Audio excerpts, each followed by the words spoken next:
അസ്സലാമലൈക്കും. അപ്പോൾ ഞാൻ ഇന്ന് വന്നത് ഒരു നല്ല അടിപൊളി മുട്ട സുർക്ക ചുടാനാണ്. അപ്പം എൻ്റെ ചാനൽ ആദ്യമായിട്ട് കാണുന്ന ആളുണ്ട്, സബ്സ്ക്രൈബ് ചെയ്യുക, ബെല്ലൈക്കണം മുറുക്കുക, ഷെയർ ചെയ്യുക, കമൻറ്റ് ചെയ്യുക.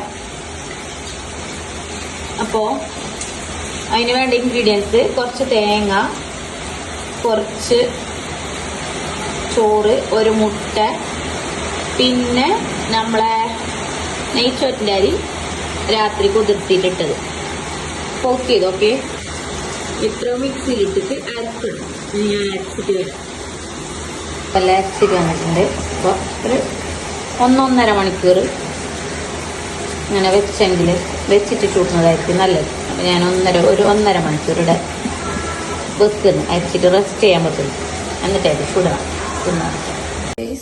അരച്ച് വെച്ചിട്ട് ഏകദേശം 1.5 മണിക്കൂറായതാണ്. ഈ ഒരു രൂപത്തിലാട്ടെ നമുക്ക് മാവ് കിട്ടേണ്ടത്. അപ്പോൾ സെറ്റായിട്ടുണ്ട്. അപ്പോൾ നമുക്കിങ്ങനെ ആവശ്യത്തിന് കുറച്ച് ഉപ്പിട്ട് കൊടുക്കാം. ഓക്കെ, കുറച്ച് ഉപ്പിട്ട് കൊടുക്കുന്നുണ്ട്.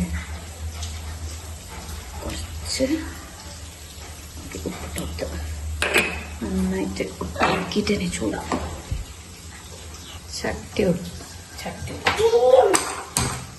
ചട്ടി ചൂടാക്കാം. നമുക്ക് എണ്ണ കുറച്ച് ഒഴിച്ച് കൊടുക്കാം. കുറച്ച് ഞാൻ സൺഫ്ലവർ ഓയിൽ ഒഴിച്ച് കൊടുക്കുന്നതാണ്. സൺഫ്ലവർ ഓയിൽ ഒഴിച്ചിട്ട് ചട്ടി എണ്ണ ചൂടാവളം കാക്കാം. എണ്ണ ഏകദേശം ചൂടായിട്ടുണ്ട്. നമുക്ക് ഇതിലേക്ക് മാവ് ഒഴിച്ച് കൊടുക്കാം.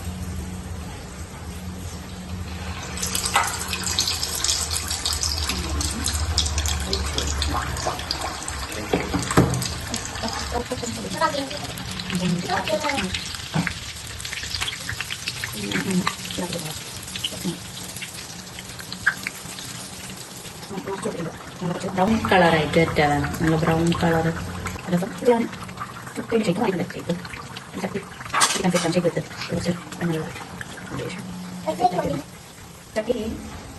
നല്ല ചൂടാണ്. നമുക്ക് നല്ല ഷേപ്പിൽ കിട്ടുക.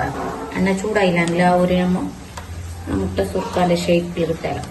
എണ്ണ ചൂടാകുന്ന പെർഫെക്റ്റ് ആയി കൊണ്ടുവരും. നല്ല പെർഫെക്റ്റിലായിട്ട് കിട്ടും. ചെറിയ സിമ്പിയാക്കി കൊടുക്കണതാ. ചെറുങ്ങനെ കുറച്ച് ഉള്ളെല്ലാം വേവണ്ടേ, കുറച്ച് സിമ്മിലാക്കി കൊടുക്കാം. അതിൽ ഉള്ളെല്ലാം വെന്തുകൊണ്ടിരിക്കും. ഒഴിച്ചിട്ട് ഈ ഒരു ഇങ്ങനെ വരുമ്പോൾക്ക് തീ ഒന്ന് സിമ്മാക്കി കൊടുക്കണം. ഈ ഒരു ബ്രൗൺ കളറാകുമ്പോൾ എടുക്കുന്നുണ്ട്. അങ്ങനെ എല്ലാം ചുട്ടെടുത്തിട്ടായിട്ട് കാണിക്കാൻ. നമ്മുടെ മുട്ട സുർക്ക റെഡി ആയിട്ടുണ്ട്.